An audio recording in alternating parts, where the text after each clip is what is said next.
They did. Do it. Now.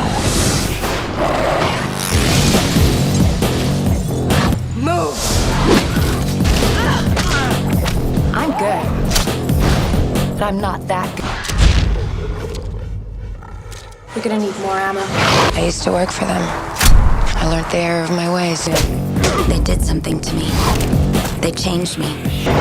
Will do everything to bury its dark secret.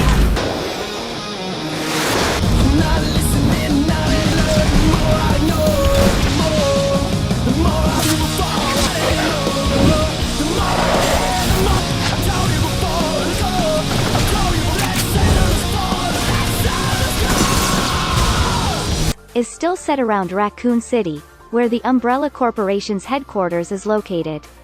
And there was an explanation for the ruin of Raccoon City at the end of Season 1. In contrast to the peaceful and green landscape above ground, below the ground of Raccoon City, there are still Umbrella's relentless, toxic experiments. And led to widespread contagion to the inhabitants of the city by the nuclear leak.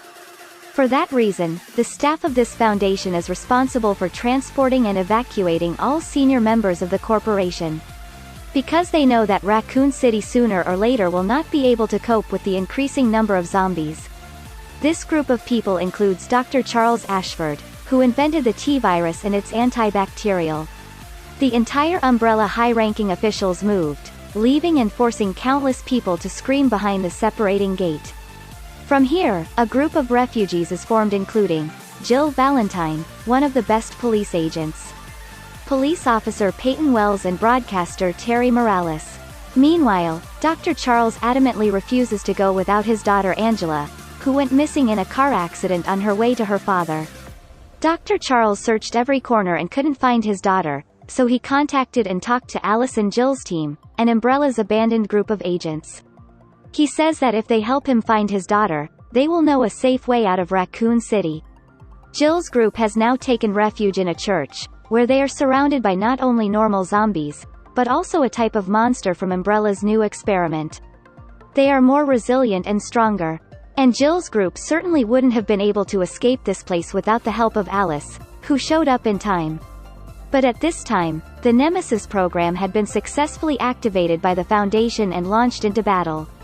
This terrorist, after taking down the Foundation's best task force, encountered Alice's group, and was activated to the maximum level to fight the most important target, the Alice Project. At the same time, after separating from Alice, Peyton died from turning into a zombie.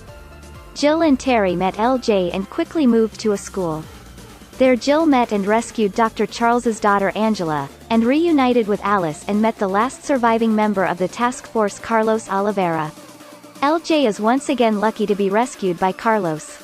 Meanwhile, broadcaster Terry is ironically bitten to death by a group of school zombies. While talking to Angela, Jill and Alice learned that she was also infected with the T-virus. But Angela's case is similar to Alice's when she successfully combined her cells with this virus. The girl was injected with the T-virus and antiretroviral at the same time to balance the amount of cells in her body.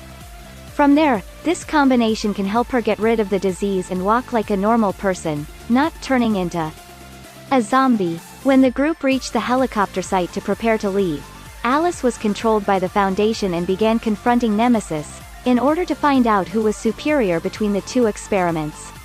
Threatened with the death of Dr. Charles, Alice has no choice but to accept the challenge.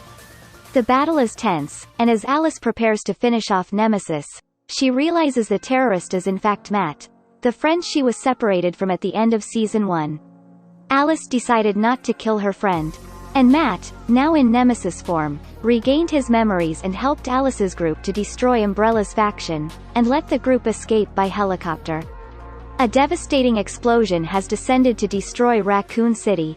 Its aftershock causes Alice's group's helicopter to crash into a river. When Dr. Isaacs, who was in charge of the Hive's research, arrived, only Alice's corpse remained. And he brought her back to continue the experiment. After reincarnating Alice, Dr. Isaacs seemed to be able to control her. Surprisingly, Alice still remembers everything. Her power has now been pushed to extremely high levels, even being able to control everything around her. At the end of the second season, Alice reunites with the remaining group of survivors including Jill, Carlos, LJ and Angela. Then they left together in imminent danger, because Dr. Isaacs was able to keep a close eye on her whereabouts.